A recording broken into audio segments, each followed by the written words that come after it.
Perkenalkan, nama saya Fitri Nasari, saya dari kelompok 3. Di sini saya akan menjelaskan mengenai prinsip-prinsip dari public relation. Itu yang pertama, dari prinsip sampaikan kebenaran atau truthful. Jadi seorang public relation itu harus menyampaikan kebenaran apa yang terjadi sesungguhnya. Kemudian yang kedua, tentang buktikan dengan tindakan. Jadi PR itu harus melakukan kegiatan yang dimana itu sama dengan persepsi dari publik atau masyarakat. Kemudian yang ketiga, mendengarkan pelanggan. Di sini berarti seorang PR harus memahami kebutuhan apa yang dirasa menjadi kebutuhan seorang bagi masyarakat maupun publik. Kemudian untuk persiapan hari esok, di sini PR diharuskan untuk menyusun apa yang ada di hari esok, seperti antisipasi untuk menghapus kegiatan yang menyulitkan PR atau organisasi itu sendiri. Kemudian yang nomor 5, berlakukan PR itu sebagai perusahaan yang bergantung padanya, seperti PR itu segalanya bagi perusahaan maupun organisasi. Di sini berarti hubungan kooperasi yang termasuk dari fungsi manajemen. Kemudian yang terakhir, bersikap tenang, sabar, dan memiliki rasa humor. Mengapa? Karena seorang PR harus tenang dalam menyelesaikan masalah dari permasalahan yang ada, kemudian memiliki rasa humor untuk baik internal maupun eksternal. Di sini, saya akan melanjutkan penjelasan dari teman saya mengenai Electronic Public Relation. Saya sendiri akan menjelaskan tentang manfaat Electronic Public Relation sebagai berikut. Yang pertama yaitu real time, atau waktu yang sebenarnya.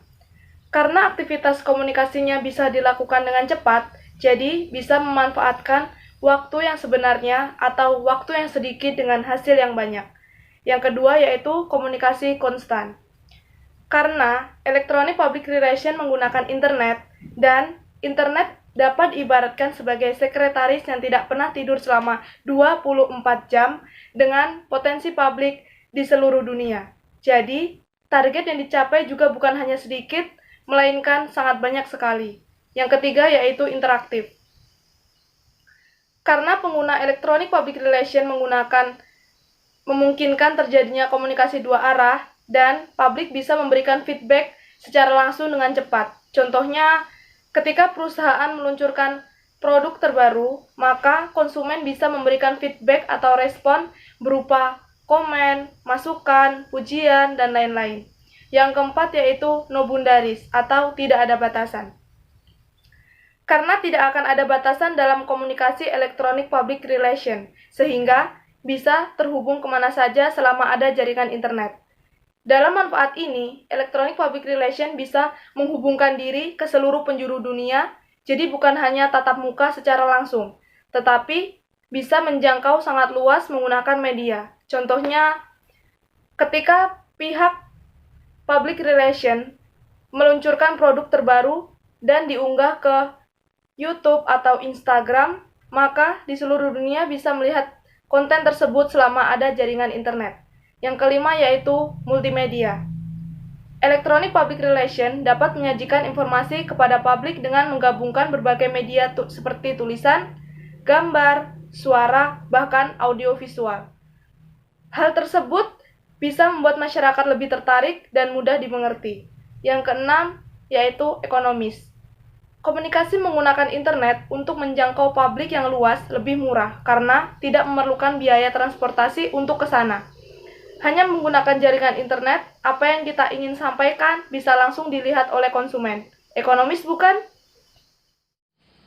Saya Nova Hasanatun akan menjelaskan mengenai etika EPR. Yang akan saya jelaskan di sini adalah etika dalam berinternet atau netiquette yang telah ditetapkan oleh The Internet Engineering Task Force, yaitu salah satu komunitas masyarakat internasional. Netiquette terdiri dari dua macam, yaitu netiquette one-to-one communication dan netiquette one-to-many communication. Yang pertama, netiquette one-to-one communication, komunikasi yang terjadi antar individu. Di sini ada beberapa hal tentang netiquette pada komunikasi dengan email. Yang pertama, jangan terlalu banyak mengutip, cukup mengambil kutipan bagi yang relevan dengan jawabannya saja. Yang kedua, perlakukan email secara pribadi. Lalu yang ketiga, hati-hati dalam menggunakan huruf kapital, karena penggunaan huruf kapital yang terlalu banyak itu sangat tidak enak dilihat, tidak pantas juga tentunya. Lalu yang keempat, jangan membicarakan orang lain, karena di email ada yang namanya forward. Kita bisa mengirim pesan dengan meneruskan pesan tersebut kepada orang lain. Lalu yang keempat, jangan menggunakan carbon copy, karena nanti kalau menggunakan carbon copy bisa disebut sebagai cross posting. Lalu yang selanjutnya ada tidak boleh menggunakan HTML sebelum meyakini si sasaran email kita ini bisa membaca kode HTML tersebut atau tidak.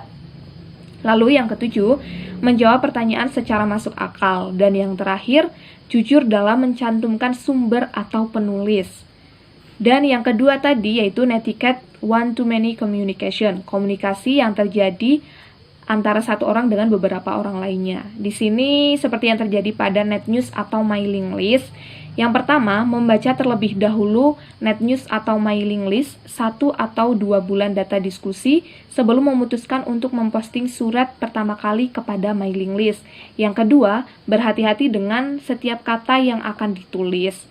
Dan yang ketiga, tidak boleh mengirim artikel yang berbau pemalsuan dan lelucon, kecuali kalau mailing list itu bersifat humor. Lalu yang keempat, masih ada lagi, jika dalam melakukan komunikasi terjadi selisih paham antar individu, selisih paham atau perdebatan tersebut dilanjutkan melalui jalur pribadi saja. Lalu yang terakhir, tidak diperbolehkan mengirimkan teks yang berbau seksual atau rasial. Itulah sedikit penjelasan dari kelompok kami. Semoga apa yang telah kami jelaskan dapat dipahami dan dapat bermanfaat bagi teman-teman semua. Kurang dan lebihnya yang kami jelaskan, kami mohon maaf. Wassalamualaikum warahmatullahi wabarakatuh.